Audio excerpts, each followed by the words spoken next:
Fala pessoal, tudo bem com vocês? Para quem não me conhece, eu me chamo Davi, sou capitão aviador da Força Aérea Brasileira e nesse breve vídeo eu vou contar para vocês por que eu resolvi começar a investir. Então, vamos contar, né, desde o início. Tá? Minha entrada na EPICAR, até minha entrada na EPICAR aos 17 anos de idade, EPICAR, para quem não sabe, é a Escola Preparatória de Cadetes do Ar, eu tive sempre uma vida muito tranquila, né? Meus pais sempre me deram tudo do bom e do melhor, escolas particulares, que eles sempre diziam que o maior legado que eles podiam deixar para mim e para o meu irmão seria a educação para nos tornarmos homens de bens, né? De integridade. E aí, aos 17 anos, fiz a prova para o concurso para a Escola Preparatória de Cadetes do Ar e com isso fui aprovado e passei os próximos 3 anos nessa escola, que é uma escola de regime militar, né, de semi-internato, era liberado apenas aos finais de semana. E com isso eu comecei a pagar minhas próprias contas. Como eu nunca tive uma educação financeira, nem na escola currículo, né, para que a gente para que as crianças aprendam até hoje, a gente não tem essa matéria. Então foi a primeira vez na minha vida que eu comecei a pagar minhas próprias contas. E eu não tinha educação financeira nenhuma. Então esse foi o primeiro grande choque que eu tive quando eu passei a morar longe de casa, né? E a partir daí, né, passei os 3 anos na escola preparatória, ganhava pouco, então gastava pouco, né? Aos trancos e barrancos, mas eu ia. E daí da escola preparatória eu fui para a academia da Força Aérea, né? E a vida de cadete, por mais que ela seja restrita, sempre horário para tudo, davam toda a alimentação, a gente não pagava nada com relação a hospedagem e alimentação, e mesmo assim eu gastava praticamente todo o meu soldo, ou até mais um pouco, com diversas coisas. Primeiro que eu não gostava muito da comida do rancho, então eu ia sempre para a cantina, e com isso eu gastava bastante dinheiro, porque é aquela fase, né, de eu sempre fui é, atleta, né, conforme Bolsonaro diz, né, pelo meu perfil de atleta. Então eu também tinha esse perfil e comia bastante porque eu treinava muito.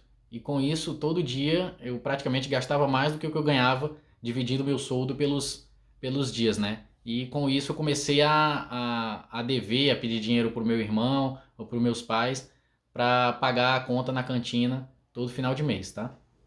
Nisso foi passando esses 4 anos de academia da Força Aérea e aí veio a tão sonhada formatura. Eu ia deixar de ganhar um soldo de cadete, que era, sei lá, 500, 800 reais na época, para ganhar um salário de aspirante, que era por volta de 6 mil reais. Então eu achava que com esse salário maior ia começar a sobrar dinheiro para mim. Mas na verdade a mentalidade de quanto mais você ganha, mais você gasta, é plena verdade para quem não tem uma educação financeira bem formada, né? Então, no final do meu quarto ano, a gente recebe uma transferência gorda, aproximadamente, sei lá, na época foi uns 20 mil, e aí meu pai meio que me obrigou a comprar, né, dar de entrada num apartamento.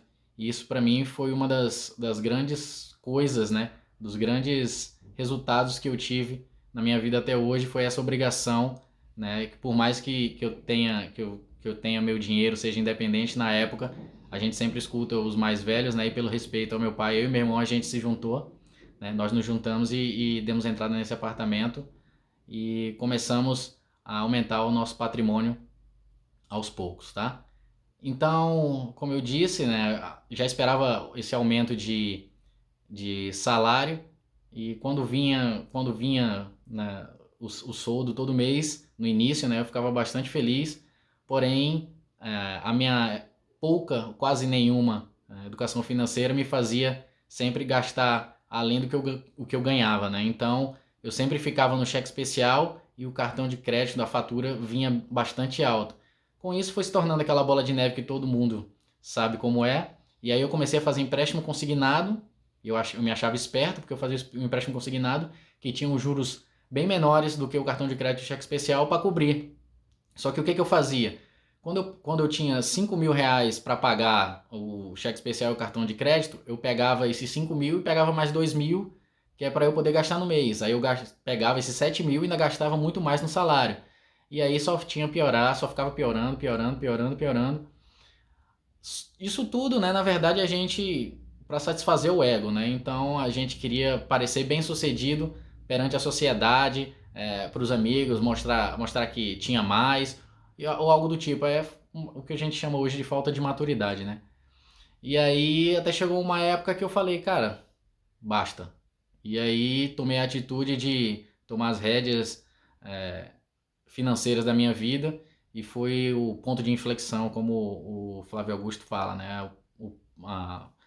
A medida que dá que você toma uma decisão que muda completamente a sua vida. Você está indo para um rumo e pega 180 graus e caminha com base no sucesso, né? Então a partir daí eu comecei a fazer corte de gastos, muita coisa que eu gastava eu evitei bastante e com isso eu comecei a ver os resultados, né? Mudei meus hábitos, mudei meu comportamento, mudei minhas ações, minhas percepções das coisas e com isso muitos amigos, né, da época que saíam, que gostavam de fazer as coisas, festas ou qualquer outra coisa, jantar fora, tudo que levava a gastar mais dinheiro, eles viram que eu mudei meu comportamento e a gente foi se afastando naturalmente. Não que eles sejam bons ou maus, cada um tem a sua percepção de vida, né? Eles só não estavam mais adequados ao estilo de vida que eu estava levando. Mas isso foi muito bom também, porque eu adquiri novas amizades que me ajudaram a chegar até onde eu cheguei hoje, tá bom? Então, no próximo vídeo eu vou falar para vocês como que eu comecei a investir.